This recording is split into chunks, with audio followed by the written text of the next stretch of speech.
이낙연 전 대표가 좀 변하고 있습니다. 정인석 기자님. 네. 엄중낙연. 근데 이제 이재명 대표를 직격하고 또 돌직구를 막 던지는 스타일로 완전히 사람이 바뀌었어요.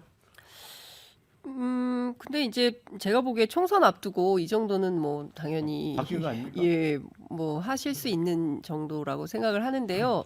근데 중요한 것은 민주당 안에서 이낙연 변수가 얼마나 큰 이제 그 지지자들 사이에서 변수가 될 거냐 이게 관전 포인트인데 별로 그렇게 보지 않는다는 거죠. 그러니까 당 내에서 이재명 대표 리더십을 흔들거나 그리고 본인의 존재감을 부각시키는 데는 상당히 도움이 될 수 있지만 그렇다고 그래서 뭐 당장 탈당을 해가지고 새로운 당을 창당한다고 깃발을 들었을 때 과연 얼마나 많이 나갈 수 있냐. 그러니까 중요한 거는 이낙연 대표는 호남 플러스 586이거든요. 예, 그러니까 386이죠 과거에. 그러니까 새정치민주 회의 시절에 DJ로부터 수혈됐던 젊은 피, 뭐 지금은 다 50대, 60대가 됐지만 이제 이런 배경인데 뭐 친명 쪽에서는 나가주면 고맙겠다 이런 생각을 할 수도 있을 것 같다는 생각도 들지만 당은 안 나갈 거다라는 얘기가 있고요. 과거에 지난 대선 그 경선 때 이낙연 캠프에서 활동했던 민주당 다선 의원들이 있거든요. 이분들 취재를 해보면 뭐라고 얘기하냐면 이낙연의 리더십은 그때 끝났다. 이제 우리 당에 좋은 원로로 남아서 후배들에게 조언해 주시고 뭐 이러면 되는 거지. 여기서 뭐 리더십을 발휘해서 뭔가 역할을 한다. 다음 대선에 나간다. 에휴, 그건 끝났어요. 이렇게 얘기합니다.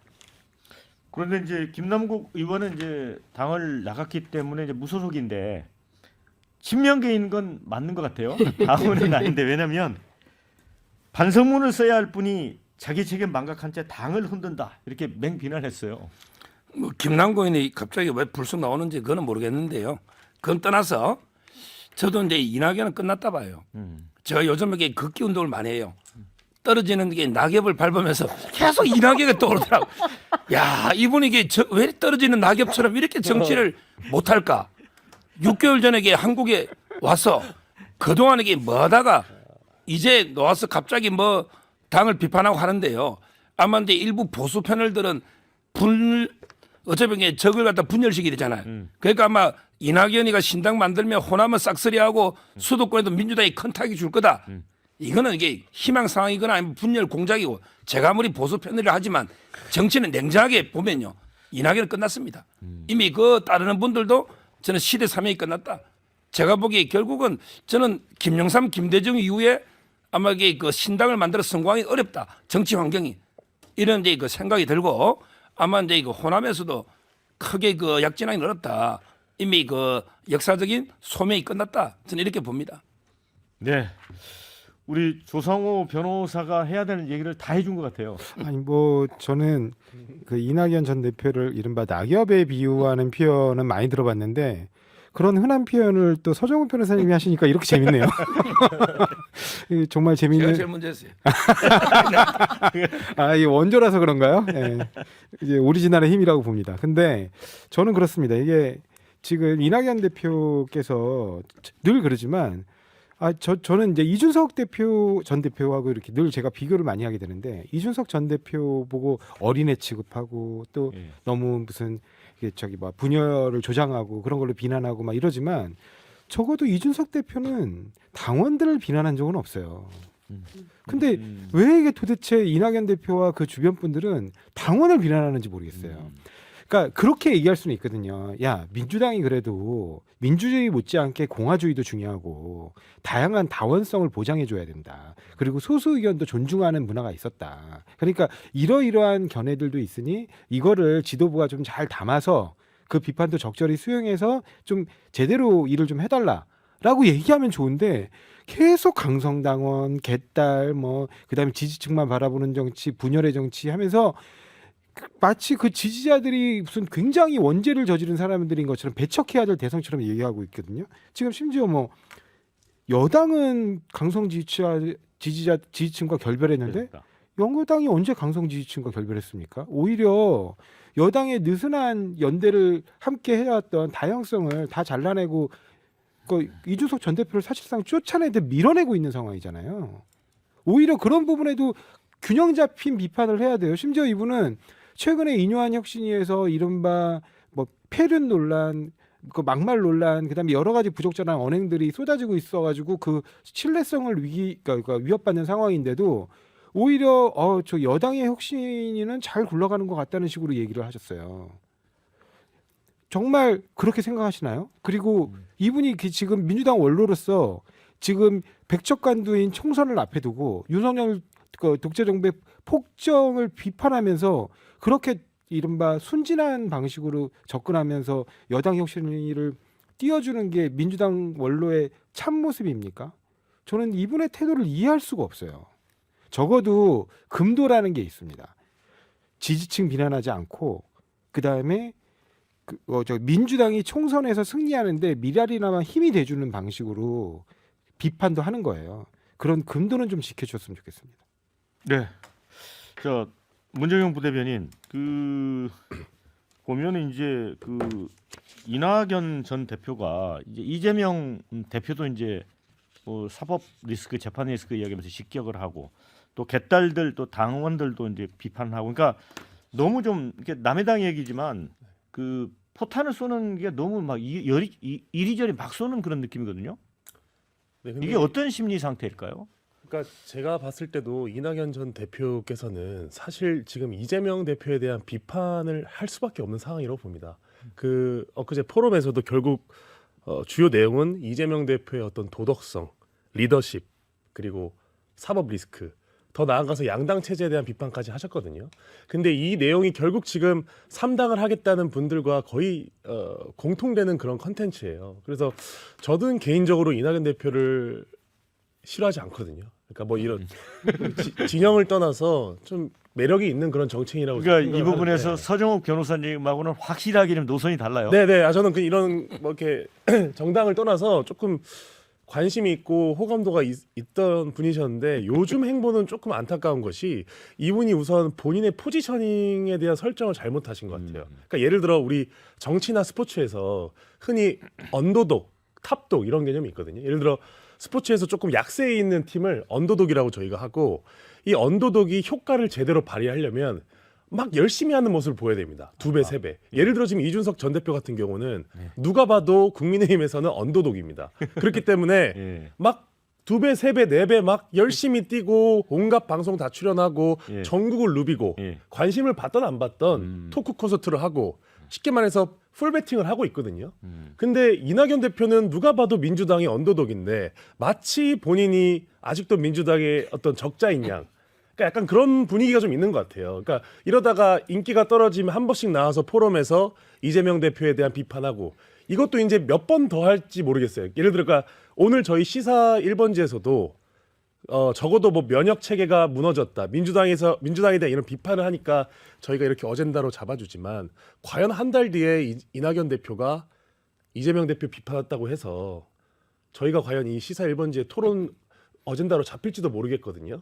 그 말인즉슨 어떤 전략도 조금 잘못됐고 갈수록 본인의 정치적 입지에 대한 어떤 설정을 저는 못하고 있는 것 같아요. 그렇기 때문에 앞으로 저는 이낙연 대표가 정치 생명이 끝났다고 하지 않는다면 제대로 된 어떤 전략을 좀 설정하고 본인이 지금 언더독이라는 그런 위치 파악을 좀 제대로 하시고 더 세게 이재명 대표를 비판해야 된다. 저는 그렇지 않으면 살 길이 없다고 봅니다. 대신에 비판을 할 때는 잘 해야 되죠. 아까 조 변호사님 말씀처럼 무턱대고 계속 개딸에 대한 비판만 할 것이 아니고 여러 가지 어젠다를 다양하게 적재적소에 이렇게 던져줘야 되는데 본인이 되게 참신한 이런 정치적 인물인지 좀 알고 있는 것 같아요. 예를 들어 이낙연 대표님 주위에 있는 서른 의원이나 윤영찬 의원 이런 분들이 민주당의 백신이 될 수 있습니까? 아니거든요. 근데 마치 그런 양 지금 그런 식으로 말을 하고 다니시는 게 저는 민주당의 지지층에서 볼 때 소구력이 굉장히 떨어지는 그런 정치 행보를 하고 있다고 생각합니다. 아니 이제 저희가 토론을 많이 해봤는데 오늘 조상호 변호사 얼굴이 좀 환해요. 전체적으로. 자 댓글 읽어드리고 토론 이어가도록 하겠습니다. 자 이낙연 대표는 갈라치기 수박 대장 이런 이미지부터 지우시길 바랍니다. 이낙연은 엄근진이라 결국 말뿐인 걸로 그칠 수 있습니다. 우물쭈물 눈치보다 현 정치를 비판하는 이낙연 전 총리님 부끄러운 줄 아십시오. 이런 글이 있습니다. 자 반면에 맨날 막말만 듣다가 이낙연의 간결하고 전곡을 찌르는 워딩을 들으니 속이 시원합니다. 자, 지금 발언만큼 민주당을 위해 뭔가를 할 수 있을지 기대해 봅니다. 이런 글이 있고요. 자, 전후 시체 운운한 것도 그렇고 이낙연이 이런 말 하는 것은 자기 식구 밥그릇 챙기려고 그러는 거다. 자, 이재명의 친명 챙기듯 이낙연이 친낙계 의원 챙기는 것은 당연하죠. 뭐 새삼스럽게 뭐 이런 의견도 있습니다. 자, 여당은 전광훈 지지하면 징계 경고하고 태극기 아스팔트 세력과 어느 정도 선 그었다고 보는데 야당은 안 그러지 않습니까? 이런 의견이 있습니다. 이낙연은 끝났다. 너무나도 정확한 사실. 자, 엄근진을 좋아하지는 않지만 신당 창당 꼭 해주길 바랍니다. 이런 의견이 있습니다. 그래서 지금 신당 창당 얘기 나왔기 때문에 어제 기자들이 이낙연 전 총리에게 질문을 했어요. 신당 창당에 대해서 어떻게 생각하냐 그랬더니 국가를 위해 제가 할 일이 무엇인가를 항상 골똘하게 생각하고 있다. 여기서 이제 엄중낙연의 표현으로 돌아왔습니다. 항상 골똘하게 생각하고 있다. 이제 본 모습으로 돌아왔습니다. 그러면서 양대 정당의 혁신은 이미 실패했거나 실패로 가고 있고 그 절망적 상황을 타개하기 위해 여러 갈래 모색이 이어지고 있다. 그들과 상의하지 않았지만 그들의 문제의식에 공감한다. 그러면서 이제 서른 의원은 언젠가는 이낙연이 이름값을 할 수 있는 상황이 온다 이랬어요. 장윤석 기자님, 그러니까 이제 신당 창당 쪽에 발을 좀 담근 거죠. 마음이 있다는 얘기인 네네. 것 같고 지금 선거제도 개편 문제가 난항을 겪고 있기 때문에 이게 이제 병립형이 되면 좀 어렵지만 지금과 같은 방식으로 연동형 비례제가 되고 또 국민의힘이 위성정당 만든다고 하니까 결과적으로는 비례정당은 한번 해봄직하다 이런 판단을 하면서 이런 주장을 하는 걸로 보이는데 저는 좀 이런 말씀을 좀 드리고 싶습니다. 뭐 다당제를 강조하셨어요. 이제 양당 체제를 넘어서 다당제로 네. 가야 된다 이런 얘기를 했는데 이분이 2020년 8월부터 2021년 3월까지 당대표를 했습니다. 그때가 어떤 때냐면 자, 대통령 선거에서 촛불혁명을 제 촛불 정부임을 자임하는 문재인 정부가 태동을 했으나 야당이 도와주질 않아가지고 개혁 입법들이 판판이 안 되고 있다. 그러니까 총선에서 다수 의석을 좀 몰아달라 그래서 지난 총선에서 무려 180석에 달하는 의석을 국민들이 민주당에 몰아들였습니다. 이때 당대표예요. 그랬을 때 사실은 지금 문제가 되고 있는 노란봉투법, 방송 3법, 간호법, 양곡관리법 다 통과시킬 수 있었거든요. 그때 예컨대 여당이 민주당이 그걸 세게 드라이브를 걸었을 때 문재인 대통령이 거부권을 행사했겠습니까?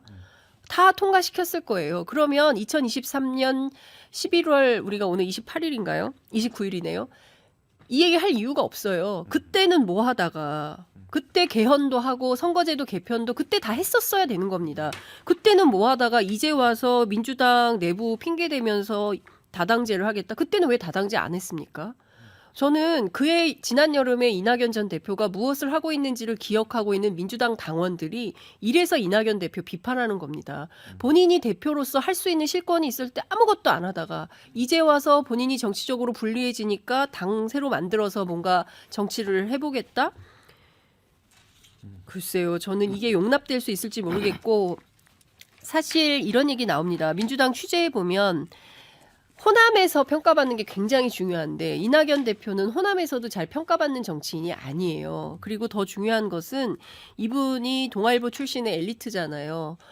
만약에 그분이 전라도 출신이 아니라면 이분은 국민의힘 가서 정치해도 100번은 더 했을 거다라는 얘기가 민주당 안에서 나옵니다. 이런 평가를 받는 분이 새로운 정당을 만든다 한들 국민들로부터 어떤 기대를 받게 될까요? 저는 그 점에서 본다면 별로 전망이 밝은 것은 아니다. 이런 생각이 좀 들고 서정욱 변호사처럼 저도 좀 걷기 운동을 해야겠다 이런 생각이 들었습니다. 아니 좀 이낙연 대표에게 좀 이렇게 격려해주고 이런 발언은 없는 것 같아요. 서정 변호사. 근데 그 객관적으로 팩트로 우리가 방송해야 되는 패널은요. 네. 이낙연 대표가 이게 이름값이 뭐 있습니까? 아니 지금 이게 이름값 한다는데 이낙연 이름값이 뭐 있습니까? 본인이 뭘 보여준 게 있나요? 국민들에게. 저는요. 기회주의자에게 미래는 없다. 기회주의자에게 미래는 없다. 나가려면 이게 뭔가 새로운 정치 아젠다를 들고 이게 적극적으로 나가야지. 끝까지 공천 눈치 보다가 공천이 좀 될 것 같으면 남아 있고 공천이 물갈이 확 뭐 이낙연계 몰살될 것 같으면 당 만들어 나가고 이런 게 분을 누가 국민이 지지하겠습니까? 호남은요 정치 수준이 1번지입니다. 호남이 정치 1번지예요. 이런 이낙연 저는 아무리 고향이 호남이라도 지지 안 한다 봅니다. 결국 이게 이번 총선은 머리머리 해도 이게 윤석열 대통령이란 중간 평가예요. 그러면 이제 윤 대통령 지지하는 세력과 그다음에 비판하는 민주당 이게 전면전을 벌일 수밖에 이런 상황이에요. 여기에 기회를 보던 중간지대 뭐 별의별 당들이 넣어봤자 의미 있는 성과를 얻기는 어렵다. 이게 팩트니까 편들어줄 수가 없잖아요. 제가 웬만하면 균형 맞춰서 이낙연 칭찬해주고 싶어요. 그래 분열시키고 싶어. 근데 그게 현실이 아니잖아요. 우리 조상호 변호사. 네. 자, 당내 이제 비명계 모임 원칙과 상식이 있잖아요. 네. 근데 사실은 이분들도 신당 창당하고는 좀 현재까지는 거리를 두고 있는 거죠. 그렇습니다. 그러니까 이제 원칙과 상식에서 이상민 의원 정도를 제외하고는 솔직히 민주당을 탈당하는 것 자체도 이제 상당히 거리를 두고 말씀을 하세요. 그러니까 왜냐하면 사실은 그 이원욱 의원도 거기서 3선을 하신 곳이고 지역구가 굉장히 좋은 곳입니다. 그리고 지금 이원욱 의원의 도전자라고 불리는 분들은 어떻게 보면 다 원외에 있기 때문에 실제로 조직을 관리하는 입장은 아니어서 이걸 뚜껑을 열어보기 전까지는 아무도 모릅니다. 이게 현역 의원의 그것도 한 지역에서 3선을 하는 동안 그 만들어 놓은 조직을 이긴다는 게 정말 쉬운 일이 아니거든요. 그러니까 그런 부분도 있고 그다음에 조홍천 의원도 마찬가지로 지난 여론조사 결과에서도 조홍천 의원은 오히려 앞섰어요. 그러니까 그런 예. 상황들이 있기 때문에 그 경쟁자에 비해서 자기가 뒤처진다라는 확신은 없기 때문에 지금 경쟁 구도에서 본인이 꼭 공천을 못 받을 거라고 생각하시지는 않을 거예요. 그러면 아마 그 과정에서 적극적으로 이제 다시 한번 자리매김을 하려고 노력할 것으로 보이고요. 그 다음에 그분들이 그러면 나와서 제3지대를 형성했을 때 지금 윤석열 정부하고 함께 갈 것이냐? 아까 지금 서정욱 변호사님 말씀처럼 반윤석열 그 진영의 목소리를 내시는 분들이거든요. 하나같이. 그렇기 때문에 그쪽에서 어떻게 공간을 만들기는 어려워요. 그러면 결국에는 반윤석열 연대의 핵심과 그 고리 역할을 하는 정당이 무엇이냐. 민주당일 수밖에 없거든요. 그러니까 그런 측면에서 볼 때는 지금 당장 그분들이 뭐 탈당을 하거나 제3세력을 형성하거나 할 가능성은 그렇게 높지 않아 보입니다. 자, 문정영 부대변인. 예. 어제 그 모임에는 이제 양양자 한국의 희망 대표도 왔어요. 네. 그래서 우리 댓글 중에도 양양자와 손잡으면 호남에서 영향력이 있지 않을까. 이낙연 신당 결국 호남표 나눠 먹게 하려고 나선 거 아니냐 이런 글들이 있거든요. 예. 그러니까 사실 그 양양자 한국의 희망 대표님과 손을 잡으면 뭐 희망이 있지 않을까. 이거는 그들만의 생각이죠. 어떻게 보면 정말 죄송하지만 그 여의도 중심부에서는 아무도 그렇게 생각을 안 한다는 게 참 뭐랄까. 왜냐면 저도 그냥 이렇게 들리는 소리를 들어보면 이분들은 항상 어떤 그 행사의 이름으로 나오지 정치권의 중심에서는 등장을 한 적을 아직까지 본 적이 없거든요. 그래서 제가 아까 잠깐 그 언더독 탑독 비유를 들었는데 이준석 전 대표 같은 경우에는 정말 철저하게 윤석열 대통령과 언더독 탑독 관계를 형성하려고 하고 있어요. 그러다 보니까 발언이 굉장히 세죠. 환자라고도 표현하고요. 엄석대라고 표현하고 어떻게든 윤석열 대통령을 독재자로 이렇게 비유시키려고 하는 저는 그 전략을 이제 한 2달 전부터는 아주 적나라하게 드러내고 있다고 생각하는데 이낙연 대표는 아마 그런 전략도 구사하기 쉽지 않으실 거예요. 왜 그러냐면 평생 기득권으로 살아오셨고 또 어떻게 보면 탑독의 인생을 살아오셨거든요. 사실 아까 장 기자님 말씀하신 것처럼 동아일보 기자 출신으로 또 서울대 나오셔갖고 서울대 법대입니다. 서울대 법대 나오셔서 약간 그 특유의 또 거기다가 또 민주당에서는 가장 큰 자사일 수 있는 또 호남 출신이시기 때문에 저는 이분의 인생이 언더독의 인생이 아니라고 생각을 해요. 그래서 언더독이 탑독을 이기려면 반란이나 혁명의 어떤 그 이렇게 대응하는 그런 힘이 있어야 되는데 이분은 그런 정치적 힘은 이제 남아 있지 않고 그렇기 때문에 이낙연 대표의 정치적 행보가 궁금하지가 않는 것이죠. 그러니까 뭐- 얘기 조금 더 보태고 싶은데 네. 민주당이 과거에는 DJ 시절만 하더라도 젊고 개혁적인 이미지가 있었어요. 근데 민주당에 이렇게 보면 이낙연 대표와 함께 하시는 분들이 다 연로하신 분들이에요. 네. 그래서 그래도 국민의힘은 이준석도 있고 천하람도 있고 뭐 이렇게 젊은 정치인들이 막 이렇게 뭔가 좀 새롭게 불판을 바꿔보겠다라는 혁신적인 흐름을 보여주고 있는데 비해서 민주당은 뭐 새로 신당을 창당한다는 분들도 또 이런 분들이에요. 그러니까 민주당이 너무 그 좀 기득권적인 이미지, 낡은 이미지, 그 다음에 뭐 뭔가 변화를 두려워하는 뭐 이런 게 계속 보이니까 제가 보기에는 지지자들 입장에서도 한숨만 나온다 이런 생각이 좀 듭니다. 네, 서정 변호사님. 근데 이번에는 아무래도 이낙연 대표 편을 좀 들어주실 것 같아요. 이런 댓글이 올라와 있습니다.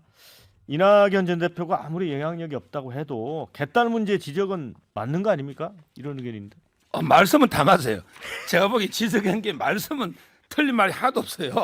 지금 민주당이 이제 그 개딸 거의 뭐 저는 전체주의, 개딸 파시즘, 개딸 이제 팬덤 정치, 그러기에 도덕적 감성 무너지고 사법 리스크 말은 다 맞는데 정치라는 게 어떤 도덕 말로만 하는 게 아니잖아요. 현실적인 세가 필요하고 그한테 저는 이미 타이밍을 실기한 게 아닌가 이런 이제 그 생각이 드는 거고. 우리 양양자 의원도요. 이분이 왜 나갔습니까? 이분이 뭐 왜 그 민주당이 나간지 한번 잘 봐야 돼요. 제가 알기로 지역에 뭐 참모들 성 문제나 여러 가지 문제가 많았어요. 예. 그렇게 봐야 됩니다. 이분이 뭐 고졸로서 임원까지 한 거는 대단한지 몰라도 또 반도체 전문가도 아니에요. 예. 아니 전부 이게 너무 제3질에 있는 분들 뭐 금태섭, 양양자 너무 이게 자고자대 과대망상이지 그분들이 뭐 당에서 엄청나게 대단해서 간 게 아니고 전부 이게 부적응자들 당에 제대로 적응 못하니 나가서 깃발든 이런 사람들이에요. 네, 그러니까 보니까 이낙연 전 대표가 돌직구를 던진 게 아니고 지금 서정욱 변호사가 던지고 있어요 오늘. 아니 근데 저는 그렇습니다. 지금 자꾸 이낙연 대표께서 사법 리스크를 말씀하시는데 진짜 사법 리스크는 본인이 억울하다고 생각하면 그 사법 리스크에 목줄 잡혀서 제대로 의사결정을 못하는 걸 말하는 거예요. 대표적인 게 양양자 의원이라고 저는 생각합니다. 왜냐하면 양양자 의원이 이른바 그 보좌관 성추행, 그 보좌관은 친척입니다. 친척을 보좌관으로 쓰는 것도 부적절하지만 그 성추행 의혹이 발생했는데 그거를 적극적으로 의원실에서 덮으려 했다는 의혹이 발생했어요. 그랬더니 당에서 결국 제명의 조치가 내려질 것 같으니까 탈당을 해버린 겁니다. 그 직후에 어떤 일이 벌어지냐면 이른바 검찰 수사권 조정안, 그러니까 검찰과 대립해야 되는 법안 상정이 예정돼 있었어요. 근데 거기서 그래도 민주당과 광주에서 표를 바꾸고 당선된 국회의원이시기 때문에 일정 부분 협조가 있을 줄 알았는데 검찰 쪽에 적극적으로 부역하신 분이에요. 네. 그러니까 민주당 입장에서 볼 때 그렇다는 겁니다. 그러니까 그렇게 되면 본인의 이른바 그 범죄 의혹 내지 사법 리스크를 덮기 위해서 본인과 친인척에 그런 부분에 적극적으로 검찰에 고개 숙이는 거로밖에 안 보인다는 거예요. 마찬가지로 이낙연 대표 같은 경우도 왜 이렇게 그 윤석열 정부의 폭정에 대해서는 말씀이 인색하시느냐. 본인의 가장 그 측근이었던 정무실장이 옵티머스 사건으로 이제 극단적 선택을 하셨어요. 그러면서 수사가 지금 덮여 있는 상태거든요. 네. 그 부분에 대해서 발목 잡힌 그게 바로 사법 리스크 아니냐는 거예요. 네.